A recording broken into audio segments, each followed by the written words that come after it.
my YouTube video for it. So what is up, guys? Hey, welcome to today's video. My name is Rick. I'm a financial coach. I'm the owner of the Debt Free Mafia. Today I wanted to talk about how you can prepare and have the most peace possible for the next economic bust, which is coming. It is coming. It's around the corner. We don't know if it's going to be this year, next year, or the year after, right? But it is coming, and I want to talk about today how you can prepare for that. And we're going to talk about such things like emergency funds, what you should be calculating, why a written cash flow plan is going to be important for that. We're also going to be talking about things like, what you need to do in order to kind of prepare for that the smart way, so that you don't have a ton of payments every month, so you can have a little more cash flow, which is, cash coming in and not leaving, right? So we want to be talking about that. So anyways, guys, if you are down with the debt-free vibe, if you like the debt-free lifestyle, if you like the idea of it, if you like financial freedom, if you like financial independence, if you like leaving a legacy for your children's children, go ahead and hit subscribe. I'd love for you to be a part of this community. Again, we are going to be doing a t-shirt giveaway at 100 subscribers. We're only 35 away, so if you don't mind, hit that. We're going to do that giveaway. I'd love for you to be a part of it. We're going to give away a sweet t-shirt. I love these t-shirts. They're Debt Free Mafia t-shirts, same t-shirts I give my clients. High quality, really cool logo. As you can see, it's the little Debt Free Mafia logo. I hope I pointed the right way. Yeah, this guy right here. It's going to be, it has that on it. It's really cool. I love that shirt. I wear it a lot. My wife washes a lot. I need to make like 4 or 5 of them because I really enjoy wearing them.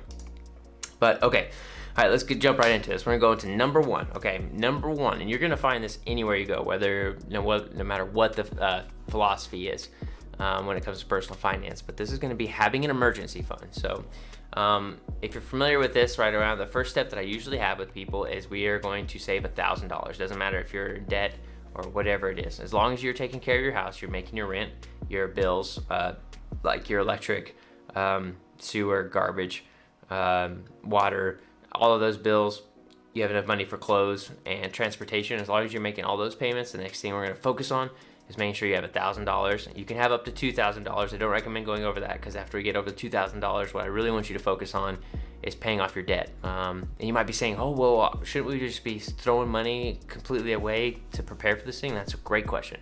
And the answer is, if something happens catastrophically in your family, like, or in your surroundings, like there's a job loss or somebody gets pregnant, and I shouldn't say catastrophic because pregnancy is a great thing, but if there's a big life change is what I should say. So job loss, pregnancy, family death, you name it, family trouble.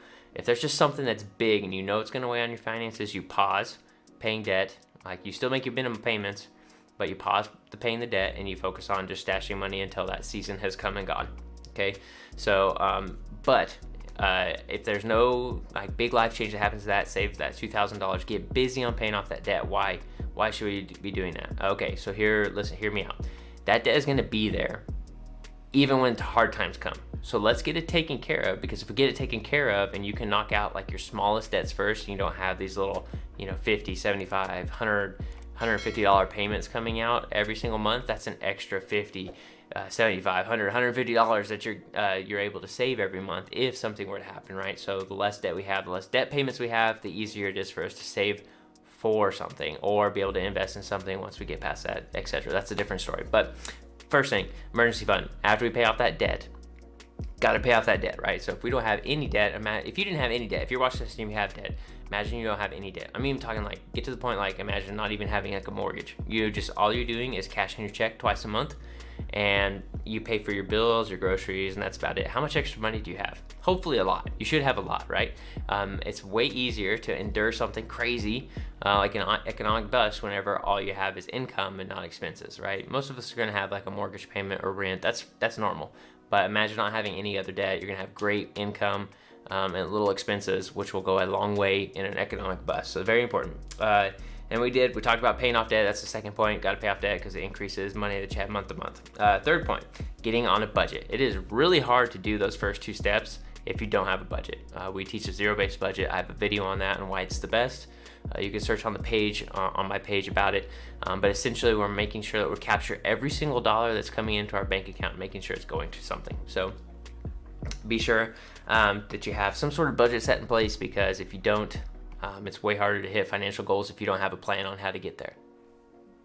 So do that. If you haven't hired a financial coach, go find you a financial coach. They're worth their weight in gold. They really do a great job. So there's really good options there. Okay, this is another one.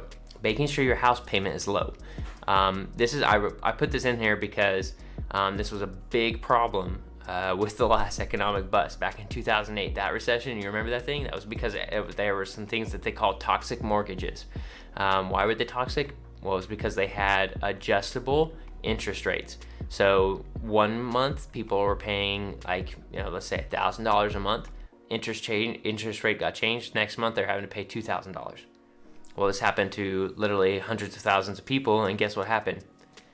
They all went into foreclosure because they couldn't afford these giant leaps in payments, right?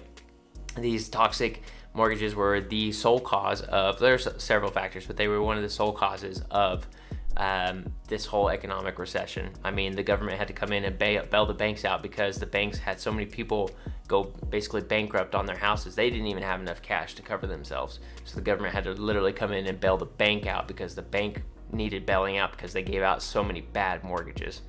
Don't even get me started on that. I don't want to get started on that, but that's why. So we want to make sure your house payment is low. Our rule of thumb is that you want it to be less than 25% of your monthly take-home pay. So if you make $4,000 a month, it needs to be $1,000 or less. Okay. The reason why is because it's a lot less stressful. If you're married, if one of you loses your job, or even if you're single and you lose your job, at least it's only 25% and not 50%. That's a big deal. And I'll even note this, one of the most troubling things is clients that get a divorce that I've had. I will tell you, in a divorce, you don't want the house.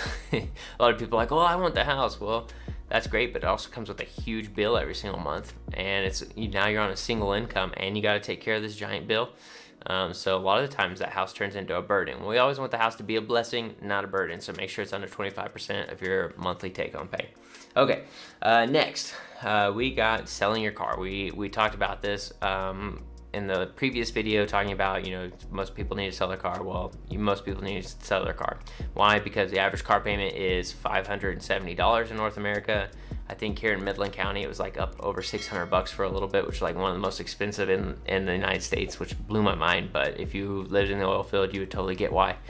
However, very troubling, right? That's $570 extra dollars that you could have every month to be throwing out of savings if something happened, or providing for your family, or if one of you loses a job and you're married and you need to provide for the kids and stuff. It really stinks whenever you're having to you have $570 that you got to come up with every month extra. I will also say right now is a primo time to sell a car, because used cars are like 15 to 20% more or inflated over what they were just last year. So you can get a premium for your used car right now. And you might be saying, well, I got to buy a car to replace it. Absolutely you do. I tell all my clients that are in this predicament: ask your friends if they have a used car that you could buy.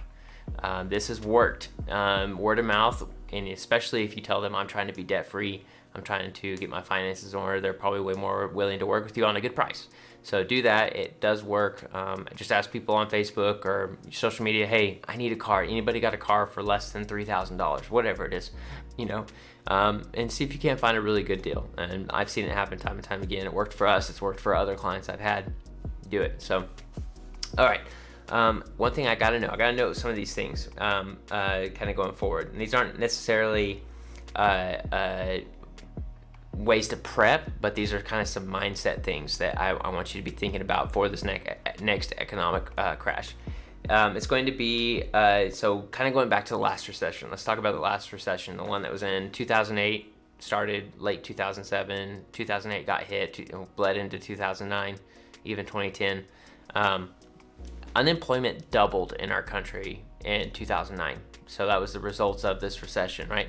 So there's a good chance, the chance doubles on unemployment, right? It could be worse. Some experts are saying worse, that a lot of people are going to lose their jobs. So if you're watching this, there is a chance you could potentially lose your job. So that's why I want you to take this very seriously. Second, I don't want you to panic sell your investments, because the stock market is going to crash along with the recession. Do not panic sell your investments. Investments are something that you're in it for the long run, because the stock market goes up and down, but it always trends back up. Okay, so do not panic sell. That is a dumb thing to do. Don't panic sell any of your investments, okay? Even if you're in a really bad spot, don't do it, okay? All right, lastly, this is one thing I want you to remember, because you're gonna get bombarded with this, especially in the media, Facebook, Instagram, Twitter, it doesn't matter where you're at. You have got to remember that fear sells better than hope. And you're gonna get bombarded with all kinds of things of fear. And I don't want you to be afraid. This is not the first, this is not the last when it comes to economic recessions. So remember that, do your best. All you can do is prepare. That's literally all you can do. That's all you can remember to do is be prepared, right? So, and it's not necessarily like you're gonna be foolproof, right? This is life, we all live in a broken world, things can happen. But guys, be encouraged, be debt-free. Again, if you are digging the debt-free lifestyle, if you love financial freedom, if you are super into the idea of leaving a legacy not only to your kids but your children's children, go ahead and hit subscribe. Let me know in the comments, what do you think about these emergency preparedness steps for your economic crash, upcoming economic crash? Let me know, is there anything I forgot? Is there anything you would recommend? Let me know in the comments. I'd love to hear what you have to say. Guys, I appreciate you stopping by again. Go ahead and hit subscribe. We're going to be doing that giveaway at 100 subscribers. Guys, I appreciate you. You have a great day. We'll see you later. Bye. Peace.